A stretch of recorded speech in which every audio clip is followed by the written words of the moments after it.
आप देख रहे हैं राहुल रंगीला की दूसरा यूट्यूब चैनल मधुबनी न्यूज। आप मधुबनी न्यूज को सब्सक्राइब नहीं किए हैं तो प्लीज मधुबनी न्यूज को सब्सक्राइब कीजिए और मधुबनी न्यूज को सब्सक्राइब कर लीजिए। देखिए चीनी ऐप फिर से बैन किया गया है।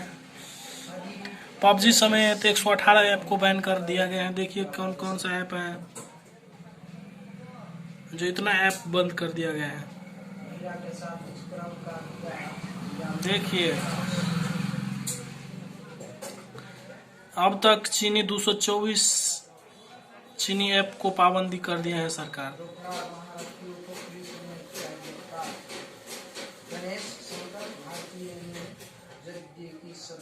पूर्वी लद्दाख घुसपैठ की कोशिश में चल रहा है तनाव के बीच ये सभी ऐप को बंद कर दिया गया है।